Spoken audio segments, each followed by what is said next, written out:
দশম শ্রেণী এবং এসএসসি শিক্ষার্থীরা অনলাইন ক্লাসে তোমাদের স্বাগত। সবাই ভালো আছো, সুস্থ আছো এই কামনা করছি। বাড়িতে তোমাদের যারা মুরব্বী আছে তারা যদি ভ্যাকসিন নিয়ে না থাকে তাহলে আশা করি তোমরা এ সম্পর্কে জানো এবং তাদেরকে উৎসাহিত করবে ভ্যাকসিন নেওয়ার ব্যাপারে। তো আমরা আমাদের যে পাঠ্য বিষয়ে আসো। তো আমাদের গত ক্লাসে আমরা ধ্বনি তত্ত্ব নিয়ে আলোচনা করছিলাম। স্বরধ্বনির উচ্চারণ প্রক্রিয়া সম্পর্কে আমরা আলোচনা করেছি। আজকে আমরা ব্যঞ্জনধ্বনির উচ্চারণ, যে এই উচ্চারণ বৈশিষ্ট্য নিয়ে আমরা আলোচনা করব। আমরা ব্যঞ্জনধ্বনিগুলোকে উচ্চারণ বৈশিষ্ট্য অনুযায়ী আমরা ভাগ করেছিলাম যে ক থেকে ম পর্যন্ত। এই ক থেকে ম পর্যন্ত আমরা জানি যে ব্যঞ্জনধ্বনি মোট হচ্ছে 39টি ব্যঞ্জনধ্বনি, 39টি বর্ণ আছে। তার মধ্যে ক থেকে ম 25টি বর্ণকে আমরা বলি স্পর্শ ধ্বনি বা স্পর্শ বর্ণ। আমরা যখন উচ্চারণ করি তখন তাকে বলি ধ্বনি, এবং যখন আমরা লিখি তখন তাকে বলা হয় বর্ণ। এই 25টি বর্ণকে আবার কয়টি ভাগে ভাগ করেছিলাম? 5টি ভাগে: ক বর্গ, চ বর্গ, ট বর্গ, ত বর্গ, প বর্গ, এবং প্রত্যেকটি নামকরণ করা হয়েছিল। প্রত্যেকটার যে বর্গের প্রথম যে বর্ণ সেই বর্ণ অনুযায়ী এগুলোর নামকরণ করা হয়েছিল। এই ক থেকে ম পর্যন্ত 25টি ব্যঞ্জন বর্ণ উচ্চারণ করার সময় বাকযন্ত্রের কোথাও না কোথাও স্পর্শ করে থাকে, তাই এগুলোকে বলা হয় স্পর্শ বর্ণ। উচ্চারণ যে বৈশিষ্ট্য, সেই উচ্চারণ বৈশিষ্ট্য হিসেবে স্পর্শ যে ব্যঞ্জন বর্ণগুলো আছে এগুলোকে প্রধানত দুই ভাগে ভাগ করা যায়। একটা হচ্ছে অঘোষধ্বনি আর একটা হচ্ছে ঘোষধ্বনি। যে ধ্বনিগুলো উচ্চারণ করার সময় স্বরতন্ত্রী অনুরণিত হয় না সেগুলোকে আমরা বলি অঘোষধ্বনি, যেমন ক, খ, চ, ছ এগুলি। আর যে ধ্বনি উচ্চারণের সময় স্বরতন্ত্রী অনুরণিত হয় সেগুলিকে আমরা বলি ঘোষধ্বনি। যেমন দেখবে ক, খ, আবার গ, ঘ। তুমি উচ্চারণ নিজে নিজে একটু উচ্চারণ করে দেখো, দেখবে যে আমরা সহজেই উচ্চারণ করতে পারছি। ক, খ, চ, ট, ত, প, ফ, ছ, খ, এগুলো আমরা সহজেই উচ্চারণ করতে পারছি। কিন্তু সাথে সাথে উচ্চারণ করো গ, ঘ, ঝ, ঢ, ধ, ভ, এগুলো উচ্চারণ করতে কি হচ্ছে? স্বরতন্ত্রী অনুরণিত হচ্ছে, তাই এগুলোকে আমরা বলবো ঘোষধ্বনি। এই অঘোষধ্বনি এবং ঘোষধ্বনিগুলোকে আবার দুই ভাগে ভাগ করা হচ্ছে। একটা হচ্ছে অল্প প্রাণ আর একটা হচ্ছে মহাপ্রাণ। আমরা জানি যে আমরা কথা বলার সময় ফুসফুস থেকে বাতাস বের হয়ে বাকযন্ত্রের সাহায্যে এগুলো বের হয়ে আসে। তো যে ধ্বনিগুলো উচ্চারণের সময় বাতাসের চাপের স্বল্পতা থাকে সেগুলোকে বলা হয় অল্প প্রাণ ধ্বনি, যেমন ক, গ, চ, জ, ট, ড ইত্যাদি। আর যেগুলো ধ্বনি উচ্চারণের সময় বাতাসের চাপের আধিক্য থাকে, অর্থাৎ একটু জোরে বের হয়ে আসে, সেগুলোকে বলা হয় মহাপ্রাণ ধ্বনি, যেমন খ, ঘ, ছ, ঝ, ঢ, তারপরে ভ, এগুলোকে আমরা বলি মহাপ্রাণ ধ্বনি। এই ব্যঞ্জন ধ্বনিগুলোর মধ্যে তারপরে আছে দেখো তালব্য, মূর্ধন্য ষ, দন্ত স, হ। এই চারটি ধ্বনি উচ্চারণের সময় আমরা শ্বাস যতক্ষণ খুশি ধরে রাখতে পারি। তালিবাস্য, মূর্ধন্য দন্তস্ব, হ, এগুলি যতক্ষণ খুশি আমরা শ্বাস ধরে রাখতে পারি। তাই এগুলিকে বলা হয় ঊষ্মধ্বনি বা শীষ ধ্বনি। আর এই বর্ণগুলোকে বলা হয় ঊষ্ম বর্ণ বা শীষ বর্ণ। এখানে তালবাস্য, মূর্ধন্যস্ব, দন্তস্ব এই তিনটি ধ্বনি আবার অঘোষ,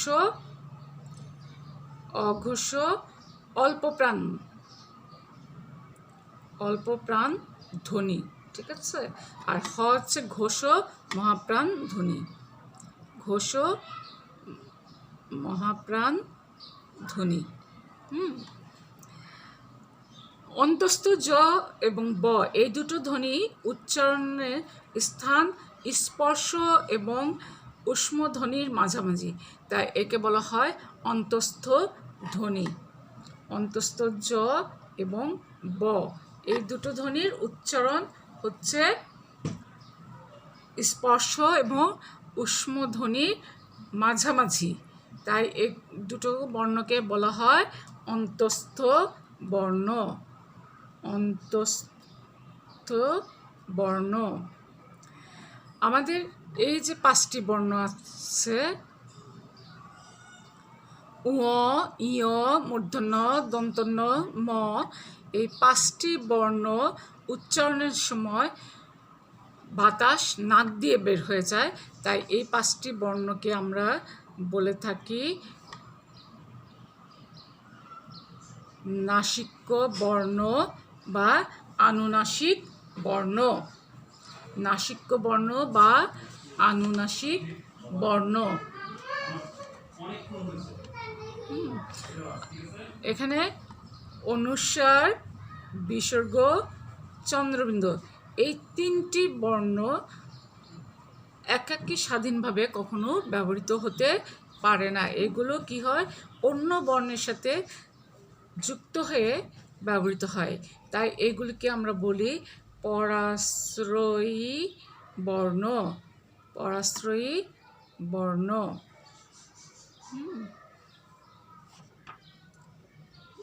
এরপরে আসো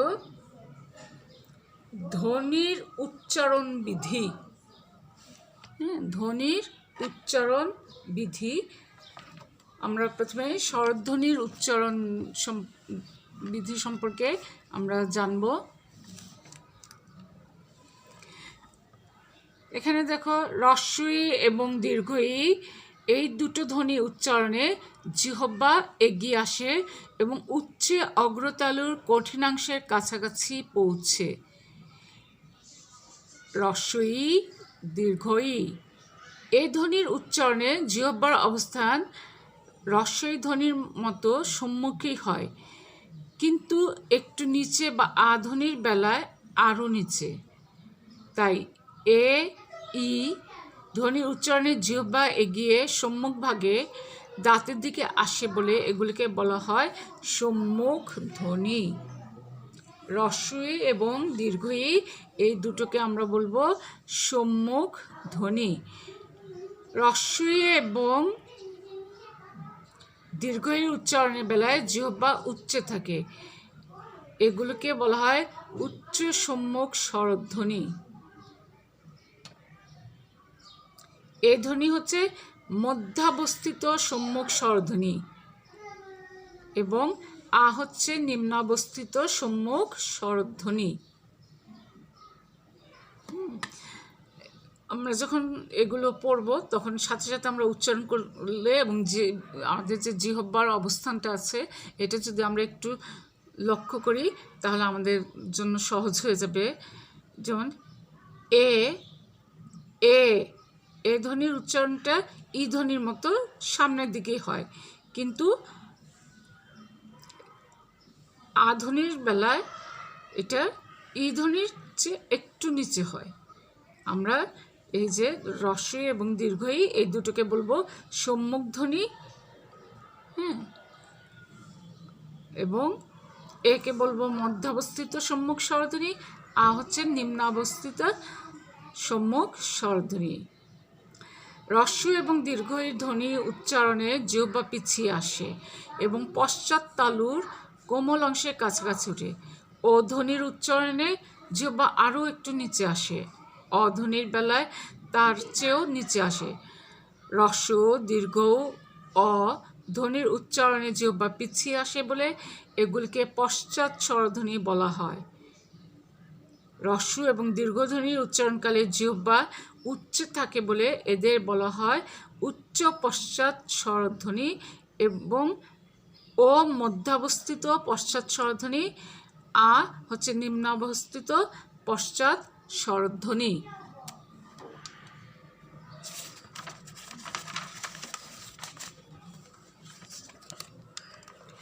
বাংলা আ ধ্বনির উচ্চারণে জিহ্বা সাধারণত শায়িত অবস্থায় থাকে এবং কণ্ঠের দিকে আকৃষ্ট হয় এবং মুখের সম্মুখ ও পশ্চাৎ অংশের মাঝামাঝি বা কেন্দ্রীয় স্থানীয় অংশে অবস্থিত বলে আকে কেন্দ্রীয় নিম্নাবস্থিত স্বরধ্বনি এবং বিবৃত ধ্বনিও বলা হয়।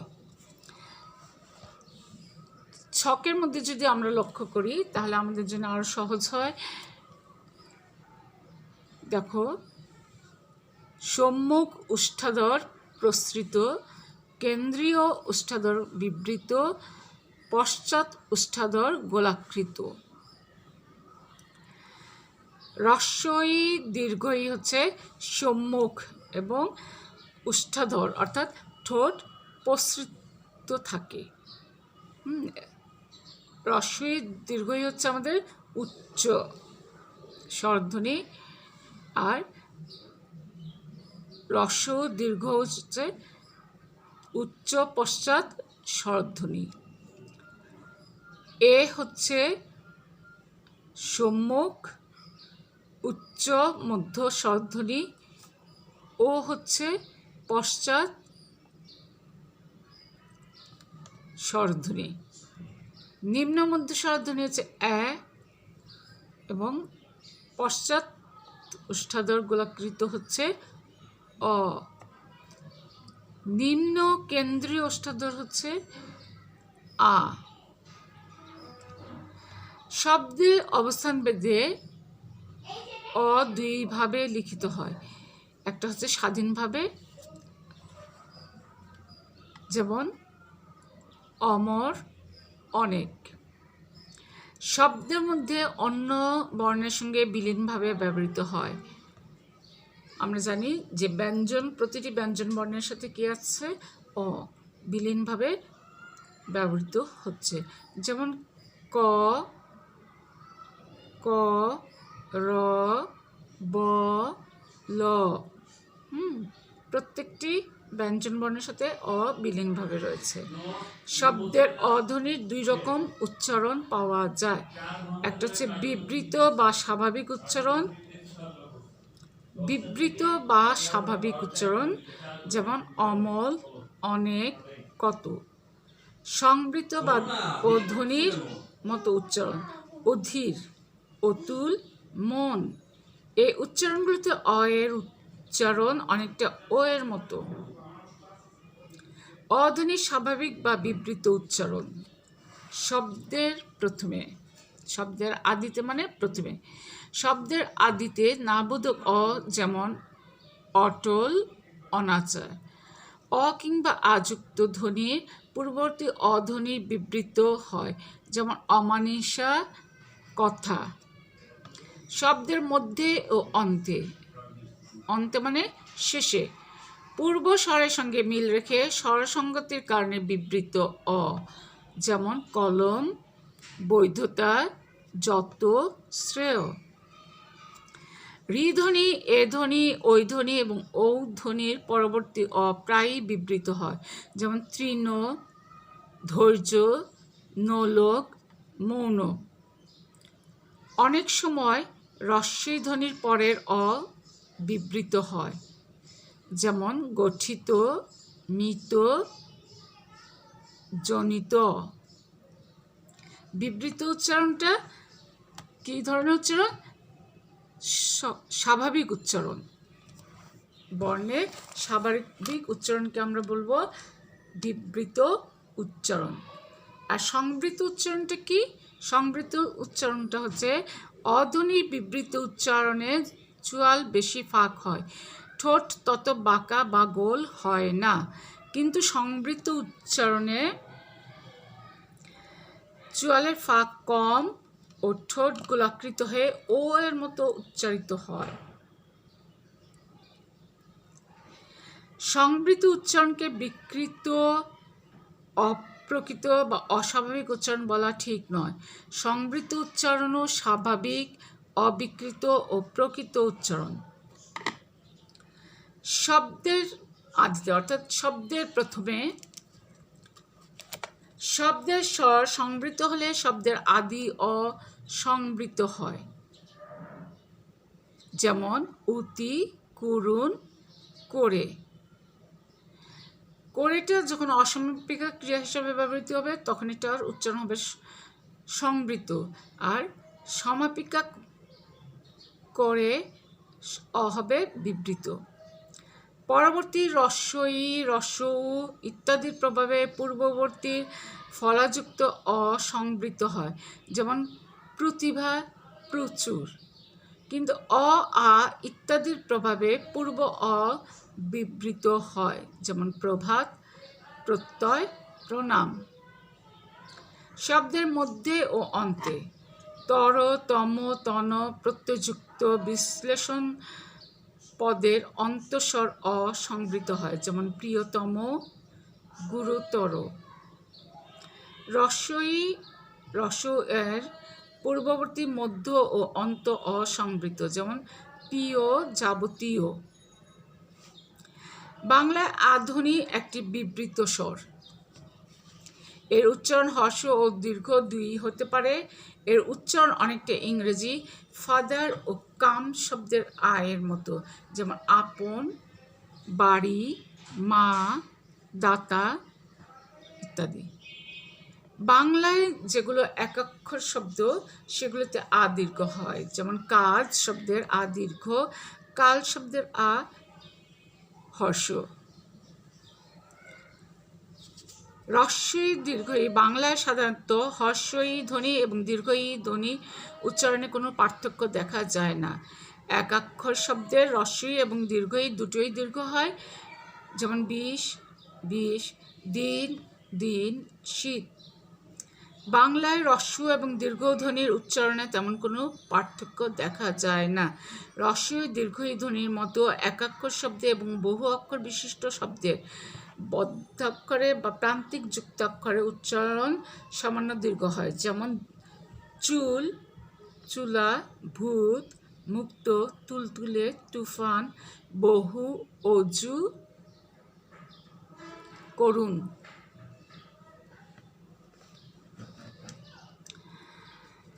স্বাধীনভাবে ব্যবহৃত হলে রি এর উচ্চারণ রি অথবা রি এর মতো হয়, আর ব্যঞ্জনধ্বনির সঙ্গে যুক্ত হলে ব্যবহৃত হলে রফলা যোগ ইকারের মতো হয়।